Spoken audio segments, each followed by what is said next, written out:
има време на скръб, което скоро ще се разрази над света и основната му сила ще бъде насочена към истинския пазещ заповедите Божий народ. И в онова време ще се надигне великият княз Михаил, който се застъпва за синовете на твоя народ. И ще настане време на скръб, каквато никога не е била, откакто съществува народ до онова време. И в онова време твоят народ ще се избави, всеки, който се намери записан в книгата. Великият княз, за който се говори тук, е не друг, а самият Исус Христос. Той е този, който се застъпва за Божиите чада. И докато Христос се застъпва в тяхна полза в небесните дворове, ветровете на борбата биват задържани, докато съдът приключи и Исус запечата своите служители с Божия печат. Описаното надигане на Христос е сцена на надежда, тъй като причината Той да се изправя е, за да се върне на този свят и да избави своя народ. Но преди Христос да се завърне, ще има време на скръб, на каквато този свят никога не е ставал свидетел. Когато съдът приключи и по случаите на всички бъде взето решение, дали са спасени или изгубени, на 4 ангели, които задържат 4 ветрове, ще бъде наредено да ги пуснат. И тогава този свят ще бъде потопен в безпрецедентна разруха, каквато не сме виждали преди. Днес Божият дух все още се бори за обръщането на човечеството, така че Господ да спаси възможно най-много хора и пълната сила на Сатана бива обуздавана. Но щом Божият дух бъде отстранен от земята, силите на тъмнината ще насочат цялата си ярост върху човечеството. Само си представете какво ще стане, когато Сатана и неговите милиони мощни ангели придобият пълен контрол над земята. Може би започвате да разбирате защо това време на скръб ще бъде толкова по-лошо от всичко, което светът е виждал някога. Но против кого ще насочи Сатана своята ярост?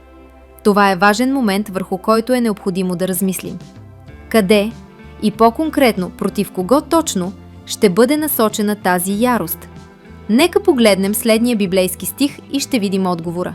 Тогава змеят се разяри против жената и отиде да воюва против останалите от нейното потомство, които пазят Божиите заповеди и имат свидетелството на Исус Христос. И така, против кого е разгневен Сатана? Против Божия народ. Жената тук е символ на истинската църква, а остатъкът е истинският Божий народ през последните времена, които пазят Неговите заповеди и имат свидетелството на Исус, духът на пророчеството, и пазят вярата на Исус Христос. И точно тези са човеците, към които Сатана ще насочи особените си усилия в това време на скръб. Сатана ще убеди света, че именно пазещият заповедите Божий народ е причинил опустошението на света и те ще станат обекти на голямо преследване. Дойдох да ти дам да разбереш какво ще се случи с народа ти в последните дни. С оглед на това е необходимо да се приготвяме сега. Нужно е да имаме всекидневна опитност с Исус Христос, каквато не сме имали никога преди.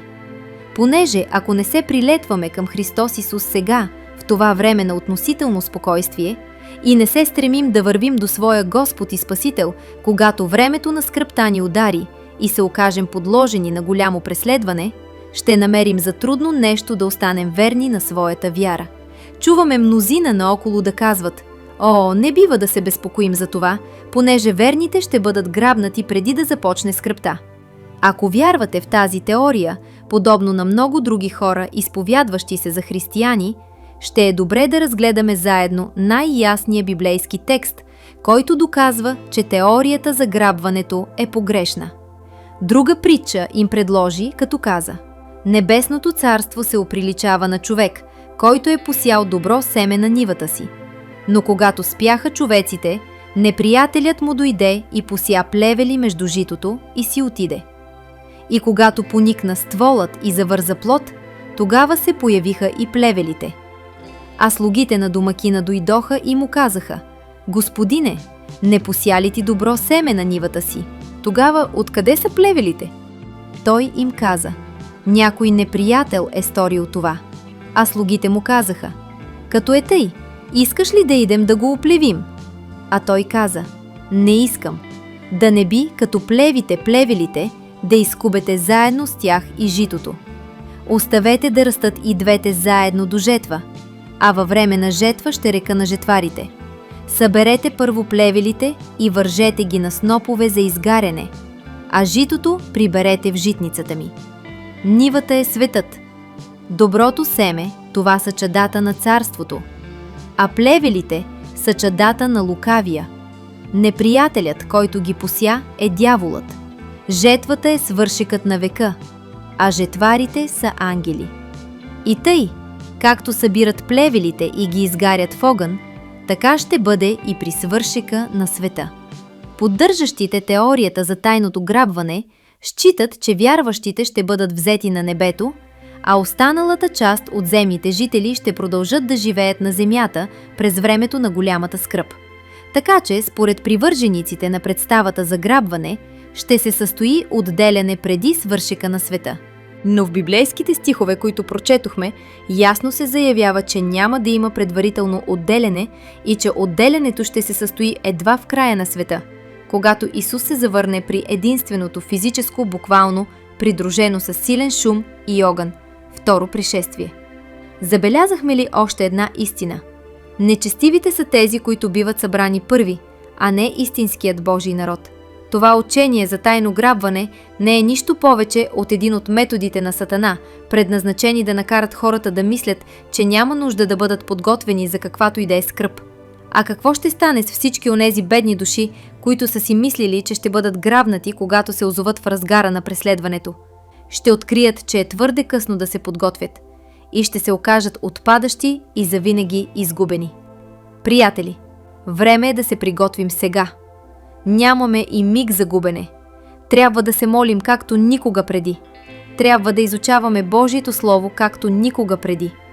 Трябва да се покаем и да се отвърнем от греховете си. Трябва да търсим Христос всекидневно и да вървим всеки ден с Него.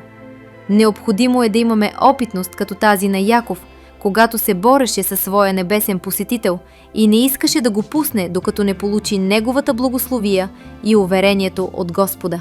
Яков победи греха си и тази е причината, поради която неговото име беше променено на Израил. Необходимо е ние да сторим същото. Тогава следното обещание на Христос ще се прилага за нас през времето на голямата скръб. И в онова време Твоят народ ще се избави. Времето на скръбта скоро ще се разрази над света.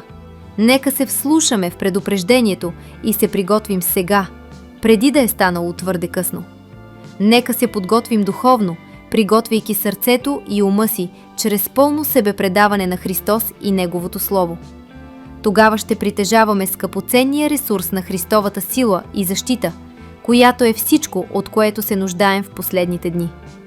Молим се Господ да бъде с верните си и да ги защити в последните часове.